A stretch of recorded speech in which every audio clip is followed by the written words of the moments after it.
刀刀致命啊！结果来了一句：“我不是想杀他的，纯属胡说八道。我做过狂躁症，我做过精神病，回头我就可以杀人吗？这么杀人案例就拿精神病说话，那不纯开玩笑的吗？”小孩呢一直在问彭福新什么时候能替他妈妈偿命。从刚离婚第1年，小孩一直想爸爸，到8月10号，他消耗了小孩对他的信任，诱导了小孩给他开门，所以是那一刻，小孩就已经不认他了。我20多刀啊！我一闭眼就3天呀！死刑立即执行，没有其他任何的诉求。事情已经发生了，我姐姐已经没了，我就想让她给我姐姐偿命。2025年8月10日深夜，山东临沂的一个普通小区里，11岁的男孩童童经历了人生中最黑暗的时刻。他亲手为思念的父亲打开家门，却亲眼目睹父亲持刀疯狂捅刺母亲来女士，28刀，5处致命伤。母亲在血泊中挣扎着哀求：“孩子还没长大，你别杀我。”最终倒在卧室到卫生间的路上。而这一切的导火索，竟是母亲重新开始的新生活和父亲离婚后持续不断的死亡威胁。离婚3年，赌徒前夫彭福新为何对前妻痛下杀手？那些令人毛骨悚然的杀妻图片与威胁话语，为何没能阻止这场惨剧？今天我们基于权威报道还原案件真相，揭开这场让全网震怒的血案始末。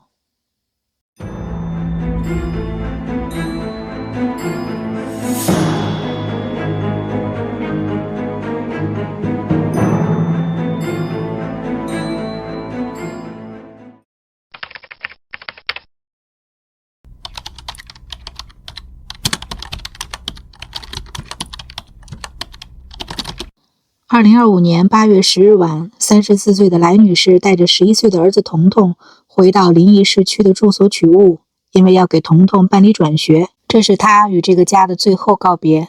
离婚3年来，她独自抚养儿子，打2份工，偿还前夫彭福新留下的100万赌债，终于在2025年7月还清欠款，与新男友订婚，眼看就要迎来新生。他不知道的是，前夫彭福新早已通过安装在电梯口的隐蔽摄像头锁定了母子俩的行踪。当晚，彭福新以来看儿子为由敲响家门，思念父亲的童童毫无防备地打开了门。彭福新还特意带孩子下楼买了零食，期间还旁敲侧击询问妈妈是不是跟别人好了。童童并未作答。回到家中，彭福新直接向来女士提出复合，得到明确拒绝。我已经订婚了，不能和好。沉默3-4秒后，他突然露出狰狞面目，从兜里掏出事先藏好的水果刀，捂住来女士的口鼻，疯狂捅刺。第一波就连续捅了4刀。童童见状，立刻冲上去阻拦，却被彭福新一脚踹倒。随后，彭福新拽着来女士拖进卧室，反锁房门，继续行凶。妈妈喊着让我快报警，快找人来。童童事后向舅舅来先生回忆，他哭着冲出家门向邻居求救，可深夜的邻居大多不在家，无人应答。当他绝望返回时，只能在卧室门外哭喊：“你不要杀我妈妈！”透过房门听到母亲的求饶声，却无力回天。来女士的最后一句话是牵挂孩子的哀求：“孩子还没长大，你别杀我。”法医鉴定报告显示，来女士全身共遭受28刀，其中5处为致命伤，多处贯穿伤。死因为单刃刺器刺入胸腹部，导致心脏破裂。行凶后，彭福新没有采取任何急救措施，反而坐在客厅抽烟。半个小时后才拨打110报警，电话中还多次催促：“杀人了，不想活了，快点来。”而来女士在卧室内挣扎10余分钟，从卧室爬到了卫生间，最终因失血过多死亡。当晚9点04分，来女士曾给母亲打电话求救，无人接听。9点06分，他又拨打弟弟来先生的电话，来先生因工作忙碌未能接通。这2通未被接听的电话成了家人永远的遗憾。当晚10点48分，来先生接到医院电话，等来的却是姐姐早已无生命体征的噩耗。这是我姐姐的最后一通电话，我没有接到，我2分钟再回去就不接了。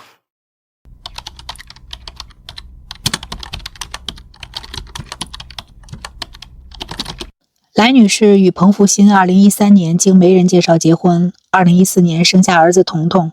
婚后初期的平静在彭福新染上赌博恶习后彻底崩塌。2018年前后，彭福新因沉迷赌博债台高筑，家人为他变卖了大房子换小房子，偿还了40余万元债务。可他很快复赌，最终坦白实际债务已近100万。除了嗜赌，彭福新还极具暴力倾向。2022年，不堪忍受的来女士提出离婚，竟被彭福新用尼龙绳捆绑在家中长达4小时，直到家人报警才得以解救。2022年11月，经法院调解，两人正式离婚，彤彤由来女士抚养，彭福新需每月支付2500元抚养费。可离婚3年间，他只支付了前2个月的费用，此后便对孩子不管不顾，完全消失在母子俩的生活中。甚至在2025年初还盗刷来女士的银行卡，取走2000多元，让本就拮据的来女士哭了好几天。离婚3年了，把我姐姐银行卡2000多块钱你给盗刷了，让我姐姐哭了好几天。为了养活孩子偿还债务，曾经的幼儿园教师来女士白天在超市收银，晚上去服装店打工，每天工作10几个小时。家人整理她的遗物时发现，她的笔记本上记满了每一笔支出，生活极度节俭，几元钱也舍不得花，却坚持给彤彤报辅导班。她默默承受着一切，只为给儿子一个安稳的未来，却没能等到苦尽甘来的那一天。我刚开始我都不知道他打2份工，我还是听着他打电话，偶尔跟我提过一堆，我不是你上午你还上班，你怎么晚上还上班？这1份钱不够用，就这样给我外甥报的辅导班，周末周六报的辅导班，寒假暑假报辅导班，就为了让小孩能够好一点。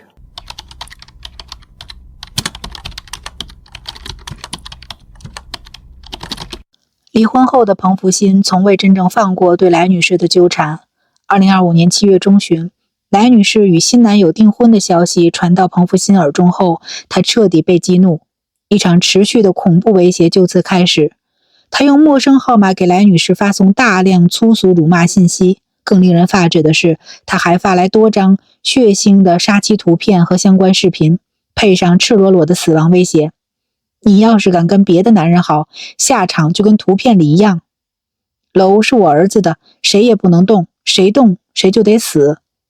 这些阴森的威胁让来女士彻夜难眠，她在微信中向家人哭诉，她今晚把监控关了，还给我发了很多杀妻图片，还发骂人的话。不堪其扰的她于2025年8月5日，也就是案发前5天，专程前往派出所咨询求助。民警提醒他提高警惕，避免单独接触。可这并未阻止彭福新的犯罪步伐，他的杀意早已在一次次威胁中愈发坚定。事实上，这场杀戮早有预谋。彭福新不仅提前在来女士家门口安装隐蔽摄像头监控行踪，还精准利用了儿子的信任。他深知彤彤是来女士的软肋，也清楚孩子对自己的思念，于是以探望买零食为诱饵，顺利进入屋内行凶。案发前，来女士曾质问彭福新：“你把我杀了，小孩怎么办？”而彭福新的回应竟是送孤儿院。这份冷血早已暴露无遗。庭审中，彭福新辩称自己是激情杀人，并非预谋犯罪，还提交了精神病鉴定报告，试图脱罪，但所有证据都指向了他的蓄意谋划。提前安装的摄像头，案发前的长期恐吓与杀妻图片威胁，利用孩子开门的周密计划，事先藏好的凶器，以及行凶后冷静抽烟再报警的行为，无一不证明这是一场早有预谋的报复性杀戮。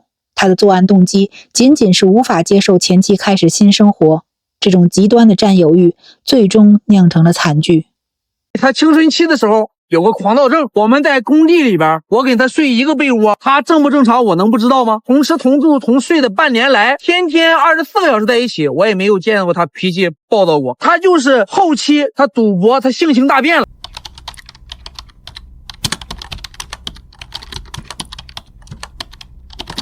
2026年1月23日上午9时10分，山东省临沂市中级人民法院在看守所开庭审理此案，庭审持续至中午12时许，未当庭宣判，案件择期宣判。庭审现场，被告人彭福新的表现令人不齿。面对监控录像、法医鉴定报告、微信威胁截图、证人证言等一系列铁证，他始终沉默寡言，仅在公诉人询问时辩解。其实案发时当着孩子的面，他并不想那样做。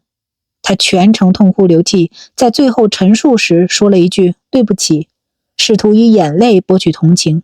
但这份迟来的忏悔，在28道的伤痕、孩子破碎的童年以及那些血腥的威胁图片面前，显得无比虚伪。庭审时，法官，我听我哥哥去讲，说有问过他有没有为什么要当着孩子面，有没有考虑到对孩子的影响，他没有回答，他一直在哭。这是恶魔的眼泪。本案的核心争议点在于彭福新的自首情节是否会影响量刑。案发后，彭福新主动报警构成自首，但这一法定从轻情节能否抵消其残忍的犯罪行为成为庭审焦点。被害人家属的态度十分坚决，1分钱赔偿都不要，多少钱都换不回姐姐的命和孩子的童年。他们明确拒绝一切调解，唯一的诉求就是依法判处彭福新死刑立即执行。家属的担忧并非没有道理。律师提醒，若未能判处死刑，彭福新可能在20-30年后出狱，届时已经成年的童童该如何面对杀母仇人？我不希望自首成为他减刑的依据，因为他是当着小孩面杀害的，而且他是有预谋的杀人，他从他的兜里边掏出了水果刀，而不是上厨房找刀。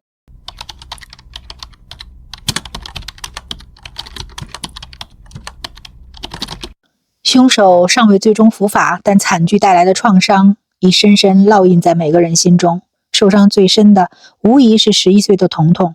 案发后，这个原本活泼的男孩变得沉默寡言，出现抑郁、失眠、做噩梦、情绪失控等症状。晚上睡觉还会抽搐，走路有时都不稳。经临沂市精神卫生中心诊断为抑郁症与应激障碍，时而哭，时而笑。医生表示，孩子的恢复需要漫长的时间，建议家人不要主动提及此事，但童童自己却无法停止追问。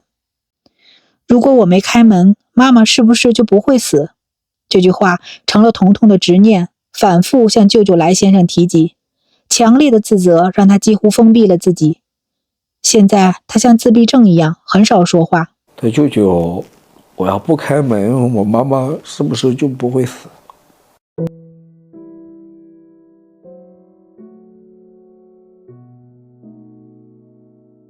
我那个时候呢，我眼泪就止不住。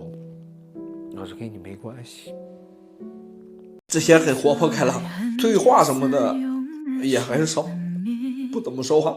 之前领他去这个医院看过，说是有抑郁症。离婚前他就是小孩比较我们照顾的比较多一点，现在也是我们在管。